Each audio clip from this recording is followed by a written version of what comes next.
Hello दोस्तों, आज हम सीखने वाले हैं एक concept switch case. Switch case statement like if else से सिमिलर है।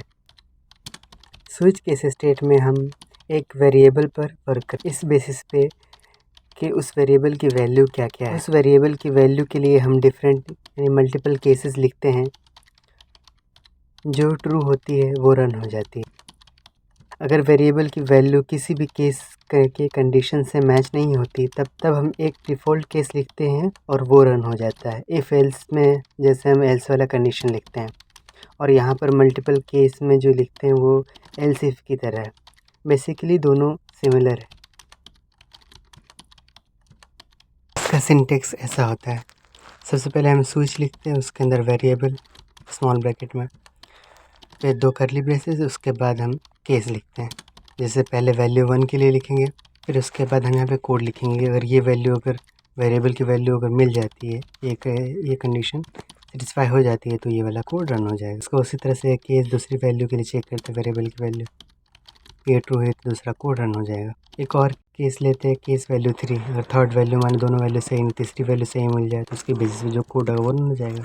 अब एक डिफ़ॉल्ट केस लिखता है, अगर ऊपर में से कोई भी कंडीशन ट्रू नहीं हुई तो ये अपने आप एक डिफ़ॉल्ट कोड अपने आप रन हो जाएगा। ये सब जो मैंने लिखा है ये बस एक्सप्लेनेशन के लिए था, ये कोई कोड नहीं है, ये बस कमेंट्स हैं। अब चलो इसे कोड में समझते हैं। एक बेसिक C++ का कोड लिखते हैं। एग्जाम्पल के लिए हम यहाँ पर 2 वेरिएबल ले लेते हैं, इंट x जिसकी वैल्यू हम 10 असाइन कर देते हैं, और इंट y एक वेरिएबल बना लेते हैं जिसकी वैल्यू हम 5 असाइन कर देते हैं। अब हम एक कैरेक्टर बना लेते हैं, कैरेक्टर एक तरह का ऑपरेटर नाम दे देते हैं, लेट्स से प्लस। मुझे इन दोनों का ऐड करना है एक तरह से। मैंने कैरेक्टर बना लिया। अब मैं इस कैरेक्टर ओपी के ऊपर स्विच केस लगाऊंगा एक तरह से। तो स्विच केस बीच में मुझे किस पे करना, वेरिएबल कौन है जिस पे मुझे स्विच केस स्टार्ट करना है, वो वेरिएबल है हमारे यहाँ पे ओपी।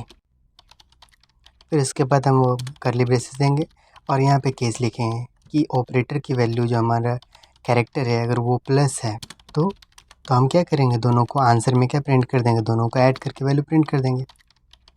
तो सी आउट आंसर, और उसके बाद हम वहाँ पे प्रिंट कर देंगे x + y, दोनों का ऐड होकर प्रिंट हो जाएगा। फिर अगला केस, अगर है ना कैरेक्टर की ओपी की वैल्यू अगर माइनस हो, नेगेटिव वैल्यू, तो हम क्या कर देंगे, दोनों को सब्ट्रैक्ट करके प्रिंट कर देंगे।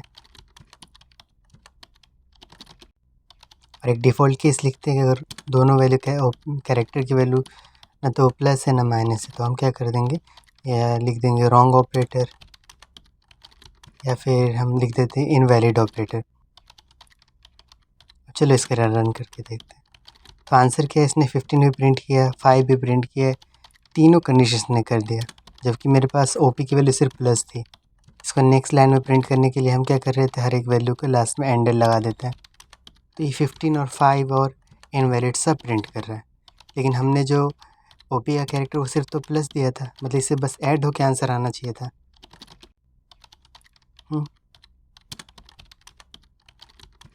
तो हम क्या कर देंगे, हर एक कंडीशन जैसे कंप्लीट हो जाएगी तो हम वहाँ पे ब्रेक कर जाएंगे कि पूरा लूप ख़त्म हो जाए। एक तरह से लूप नहीं, बस सिमिलर कंडीशन पूरी ब्रेक ख़त्म हो जाएगी। अब मैं इस कोड को रन करूँगा तो आंसर 15 आ जाएगा। अब इस कोड को रन किया तो आंसर आ गया प्रिंट होके 15। अब चलो अब ऑपरेटर चेंज करते हैं, प्लस की जगह पे माइनस लगा देते हैं, तो प्रिंट ओवर क्या आ गया, 5। 10 - 5 5 आ गया। दूसरी कंडीशन जो माइनस वाली कंडीशन रन हो गई। अब चलो एक और कंडीशन ऐड करते हैं, मल्टीप्लाई वाला। हम प्रिंट कर देंगे सी आउट, आंसर में वैल्यू क्या आ जाएगी, x × y। अभी वही हो रहा है, 5 और 15 प्रेजेंट हो रहा है, क्योंकि हमने अभी ब्रेक वाले स्टेटमेंट ऐड नहीं किया है माइनस वाले स्टेटमेंट के बाद। अब आंसर 50 आ रहा है, 10 × 5 50, मतलब कोड सही वर्क कर रहा है। चलो अब बनाते हैं अपना एक mini calculator.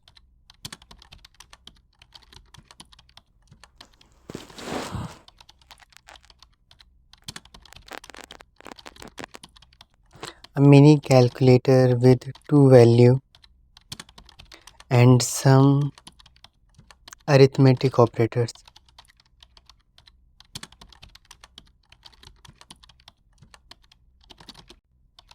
Like plus, minus, multiply, divide. हम यूज़र से इनपुट लेंगे, इनपुट फ्रॉम द यूज़र, जैसे कि दो नंबर्स एंड अ कैरेक्टर जो रिप्रेजेंट करेगा अरिथमेटिक ऑपरेटर को, या फिर है ना अरिथमेटिक ऑपरेटर के लिए कैरेक्टर जो लेंगे। तो हम दो इनपुट ले लेते हैं, num1 और num2, और एक कैरेक्टर ले लेते हैं ओपी कैरेक्टर, यूज़र हमें इनपुट देगा एग्जाम्पल के तौर। सबसे पहले हम सी इन num1 ले लेंगे, फिर सी इन ओपी, फिर सी इन num2, और अब हम यहाँ पे लिखेंगे अपना स्विच केस, जो किस पे रन करेगा, कौन सा वेरिएबल है जिसके ऊपर ये करेगा, ओपी के हिसाब से ऑपरेटर जिस हिसाब का होगा उस हिसाब से वो फंक्शन परफॉर्म करे, वो कोड रन होगा। और प्लस का ऑपरेटर है तो प्लस होगा, माइनस होगा तो माइनस। तो हम केस लिखते हैं, सबसे पहले प्लस वाले के लिए लिखते हैं, जो हम पहले ही लिख चुके हैं सिमिलरली एज इट इज़ है कि आंसर में हम लिख देंगे आंसर और एक्स प्लस वाई और एंडल अगली लाइन में आ जाएगा। सिमिलरली उसी तरह से एक और केस लिखेंगे माइनस के लिए, यहाँ पर आंसर में प्रिंट कर देंगे हम cout answer x minus y endl. इस तरह से दो और कंडीशन लिखते हैं किसके लिए, मल्टीप्लाई और डिवाइड के लिए। तो हम इसी को कॉपी कर लेते हैं माइनस वाले को और इसको पेस्ट कर लेंगे और उसमें कुछ चेंजेस कर देंगे। तो हम सबसे पहले ऑपरेटर को चेंज करते हैं, इसको मल्टीप्लाई कर देते हैं, मल्टीप्लाई है तो मल्टीप्लाई होगा दोनों में, तो एक्स इंटू वाई, मल्टीप्लाई वाला सिंबल, फिर डिवाइड है लेस डिवाइड, और लास्ट में डिफ़ॉल्ट केस लिख देंगे अगर कोई उसमें कोई भी ऑपरेटर नहीं मिला। जैसे एग्जांपल उसने परसेंटेज वाला ऑपरेटर दे दिया, वो तो है ही नहीं हमारे केस में, तो हम प्रिंट कर देंगे इनवैलिड ऑपरेटर। ये सारे भी हम कर चुके अभी पहले, इसको रन करते हैं। ये तो एरर आ गया, अच्छा मैंने नंबर्स को एक्स और वाई से डिनोट कर दिया, जबकि मैंने डिफ़ाइन किया हुआ है num1 num2 से।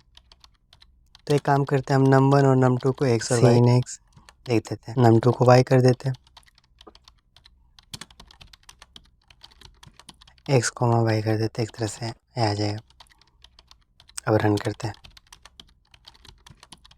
तो 20 + 40 किया, पर आंसर में तो सब प्रिंट होकर के आ गया, ऐड भी हो रहा है, सब्ट्रैक्ट भी कर दे रहा है, और साथ में मल्टीप्लाई और फिर माइनस। ये माइनस क्यों आ रहा है, वो डिवाइड वाले में मैंने साइन चेंज नहीं किया, यहाँ पे डिवाइड होगा। लेकिन यहाँ पर ये वैल्यू अलग सारी वैल्यूज़ क्यों प्रिंट कर रहा है, जबकि मैंने ऑपरेटर तो सिर्फ प्लस का दिया। तो आंसर तो सिर्फ ऐड होने के आना चाहिए, क्योंकि हमने इसमें ब्रेक स्टेटमेंट ऐड नहीं किया हुआ हर केस के बाद, इसलिए वो एक केस पूरा कंडीशन फुलफिल होने के बाद भी बार बार हर केस को चेक कर रहा है और कोड को रन कर दे रहा है।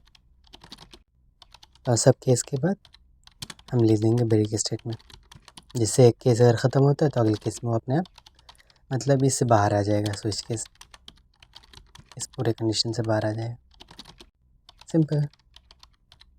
चलो अब इसे रन करते हैं। जैसे हम ऑपरेटर देते 20 + 40, ना आंसर 60 अभी करेक्ट एग्जैक्ट वैल्यू प्रिंट कर रहे 60। अब कुछ माइनस के लिए चेक करते हैं, हम वैल्यूज़ देते हैं इसको 25 - 149, तो आंसर आ गया -124। माइनस के लिए वो सही कर रहे हैं। लेट्स से हम मल्टीप्लाई के लिए डिवीज़न के लिए चेक कर ले 528, अच्छा इसको ले लेते 512 डिवाइड बाई 64, आंसर आ गया 8, ये भी सही वर्क कर रहा है। अब मल्टीप्लिकेशन के लिए चेक कर लेते हैं, हम देते हैं 10 इंटू, अब हम चेक करते हैं 10 डिवाइड बाई 3, फिर इसका आंसर 3 क्यों दे रहा है, क्योंकि जब 10 को डिवाइड करेंगे 3 से तो आंसर क्या आएगा, लगभग 3.33 आएगा, जो एक तरह का क्या है फ्लोट। लेकिन हमने क्या ये एक्स और वाई को क्या डिफ़ाइन किया, इंटीजर डिफ़ाइन किया है, तो आंसर में सिर्फ इसका इंटीजर वाली वैल्यू आएगा। इसका इंटीजर वाली वैल्यू कितनी है 3, तो आंसर में हमारे पास 3 प्रिंट होकर के आ रहा है बस, क्योंकि इंटीजर को जब इंटीजर से डिवाइड करते हैं तो इंटीजर आता है। तो आज के लिए बस इतना ही है। अगर वीडियो अच्छा लगा हो तो लाइक करें, कमेंट करें और चैनल को सब्सक्राइब करें नए हो तो। मिलते हैं आपसे अगली क्लास में, जहाँ हम सीखेंगे लूप्स के बारे में और टाइप ऑफ लूप्स और लूप्स को अच्छे से समझेंगे। तब तक के लिए हैप्पी कोडिंग।